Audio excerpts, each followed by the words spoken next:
Buckeye football's last one-day camp of the offseason is today. Let me ask you this question about Ohio State football. I was having a debate with somebody recently about it. When you think about the ceiling for this team, next year, right? I mean, unknown at the quarterback position. You're replacing a bunch of starters, all that. What's the ceiling for Ohio State football? Another national title, without a doubt. I contend that we have gotten to the point with this program, and there's only a handful of these programs across the country that can say this, that Ohio State's ceiling at this point every year is winning the national championship. Now, that doesn't mean they're going to, right? But their ceiling is yes. I think that's what makes it so tough on someone like Ryan Day, is that is the expectation. Now, finally, it's all been lifted, but you're talking about something that hasn't been lifted, though. It's called meat chicken. I'm just saying. Yes, but I think that who cares if you're raising a national title? Who cares? Well, yes, if you could do that every single year. You know, I know, yeah. but trust me, though, if it happens again, I understand, and you don't raise that national title, you're still going to have some naysayers. I agree, but I do think that that's the problem with Ohio State.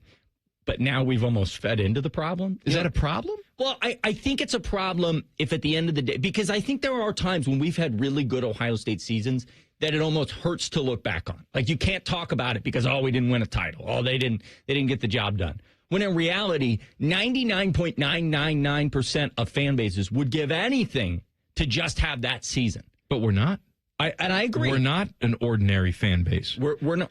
We're not. I agree with you to a certain extent. I didn't say that if they don't win the national championship every single year, it's a failure. Okay, I guess that's the natty I'm not saying that. No. I'm not saying that. I don't like that. I'm saying the ceiling for this program every single year is winning a national championship. Yes, now, 100%. There are some years where I think you can look at it and objectively say, this is the best team in college football. We've seen it at various points. If you don't win the championship, I think it's reasonable to ask why. That was last year. And they did it. We did ask why. Yeah. I didn't think they could do it after the devastating loss here against Michigan, where Ryan Day is staring into the abyss and guys are getting pepper sprayed. They proved me and a lot of people wrong by going out there, staying focused, and showing off their talent. And it would have been a shame if they didn't, because they were the best team in college football. And those moments, you have every right to get upset. But I'm just looking the one that I often think about is the team that got shut out to Clemson in the playoff. Mm-hmm. I don't know that was a national championship team. I think it was a team that probably overachieved. They beat a number 3 Michigan team in double overtime, gave us one of the greatest games in the history of the game. And people still go back and say, well, they got shut out by Clemson. I don't know that was a playoff team. Every year they should be, but there are going to be years where they don't have the talent. I don't know if there will be moving forward. I think Ryan Day, every year that he's been the leader of this program, has had a team that very well could win a national title. I'll tell you, I agree with you that not every single year is a championship team. But let's go back to not that Clemson game, but let's go back to the Georgia game in the playoffs a couple years back, right? Going into that game, I did not think the Buckeyes were going to win. Yeah. But watching that game, I said to Christian, who was watching the game with me in the third quarter, I said, they're going to win this damn game. They're the best team on the field. Well, did you not think, watching that game, that they were the best team on that field? 100% they were. And they lost the game. Well, but they lost the game for very good reason. Well, every team says they lose a close game for a very good reason. They got their star obliterated, concussed, and one of the worst no calls in the history of the college football playoff. I'm not arguing with you, but it sounds like you are. No. And I'm tired of it. But that was not in the fourth quarter of that game, was it? You didn't have Jackson Smith and Jigba. You just lost Marvin Harrison Jr. I mean, you're talking about 2 guys that are first-round picks that aren't on that team that should have been. Right, but as the game unfolded, even with all of that... And the defense left a little to be desired. Were they not playing terrific football? Were they not the better team on the field that day? And so when you don't win a game like that, I think it's okay to say, why not? I agree. I'm not saying it's okay to drive to someone's house and throw a brick through their window. It's never okay to do that. Not even my house? Your house always. Thank you. Just want to make sure. Want to make sure we had a caveat there. And I put a little note on the brick, too, and there to let you know that it was me. I sit on my couch and I'm waiting. Every car that passes by, I'm like, here he comes. Here he comes. Nothing. All right, next one. Well, you'll hear me when I pass by because I'll be yelling your name, screaming. Cursing my name. Absolutely. Mm-hmm.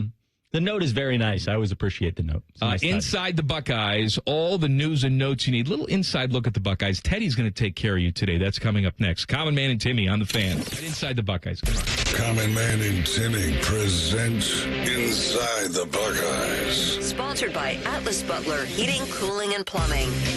Normally, this is Timmy's segment to dazzle you with his Buckeye knowledge, but he's not here. So Teddy's going to dazzle you with some knowledge. Hello, Ted. Hello, friends. Now, on Thursday, it's a big day for Buckeye football. I'm sure King's aware of this. The Buckeyes, the football team, they're trying to get a verbal commitment from Cleveland Glenville 4-star linebacker Sincere Johnson. My guy, good name. Yeah, Great. Laurinaitis is on the case. It's going to happen. Definitely. And he's deciding between the Buckeyes, Penn State, and Alabama. Now, he's the number 1 player in Ohio, and he's the number 3 linebacker nationally, so very highly rated.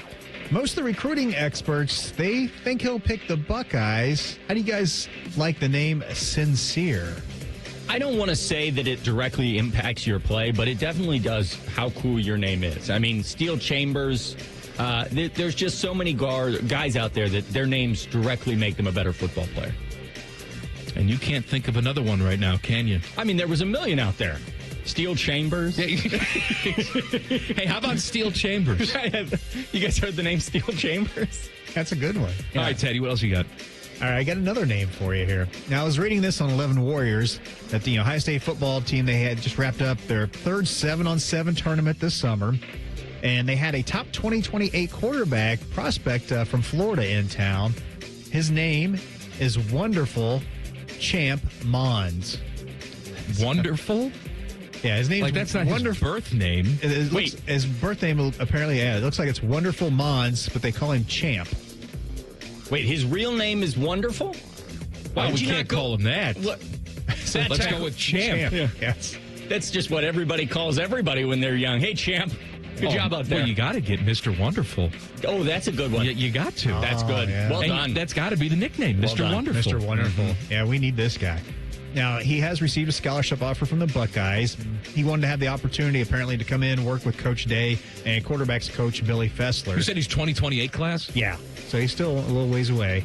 He apparently had a really good camp, and the Buckeyes are very high on him. Well, I mean, if he's 2028, he doesn't have a star rating on him yet, but if the Buckeyes are offering him, I'm going to say 5 is what his star rating is going to be. Okay. No? I bet his rating's wonderful. Mr. Wonderful to you. I also, General Booty, do you remember him from University? I remember Yes, General I forgot Booty. about General Booty. That was the best name. Very good. All right. Now, I saw that Ohio State, they're selling a football pick 3 mini plan. So you can select 3 games to go to. For one of the games, you have to choose between Grambling or Rutgers. And then you can choose 2 of the following games from Ohio University, Minnesota, and UCLA. So which 3 games in that entire package would you choose? So Rutgers. For sure UCLA. Well, why? Let's go for the 2-pack firstly. Grambling or Rutgers. You have to take Grambling or Rutgers. Rutgers. Yeah, Rutgers, the Big Ten game. You got to take conference. And then you got to take 2 of the Ohio University, Minnesota, and UCLA. I'll do Minnesota and UCLA. I'll do OU and Ohio State just because it's kind of, it's the vibe. It's the Ohio vibe. What vibe? You get all the, It's the we win by 65 vibe? People who go to Ohio University love to tell you they went to OU. And so just for 40 minutes of football, I just want to see 60 minutes of football. I want to see them not You know so what's strange happy. about those people, though? They rarely root for OU in a It's game true. like this. That's exactly right. And then UCLA. You don't want to see Nico Iamaleava come back in here and get another cracked helmet? Yeah, that'll be fun. Yeah. Well, I forgot he's there. Yes, he is. All right, let him live. Yeah, let's crack his helmet again. There you go. Good call, King. Thank you. Cut that out. Clip that out. Cut it out. Yes. All right. Is that it? Well, I can do more. No, come on. Give me another one. Come All right. Now, I read an article on Bucknuts from our guy, Patrick Murphy. Not the Brewers manager, but our guy, Patrick Murphy from Bucknuts. He put together a list of a few of the Ohio State freshman football players that can make an impact on this year's team. First guy he mentioned was Devin Sanchez. He's a corner. Kid's a 5-star prospect, and, there's lots of talent in that safety cornerback room, but they think he'll be able to get out there on the field. He's a very elite 5-star kid. I've heard wonderful things. I would be surprised if he didn't get significant playing time. Have you ever seen Devin Sanchez in like a picture? Yeah, I've seen him in a picture. He is, when you see him in person, like he looks like a grown man. That man is 10 years, 12 years younger than I am, and yet he is really put together. Oh my gosh, it's just. I took a look at Baines in the shower. He looks like all of Australia. He is really put together. Is that what you think about him? I mean, I could not have said it better myself. What a man. What a man. That's how I felt about Jeremiah. That's how I felt about Jeremiah Smith last year. Mm-hmm. Lived up to the hype. I think you might have the same thing. You just went right up to him and you ripped the black stripe right off. I did. You're a man! He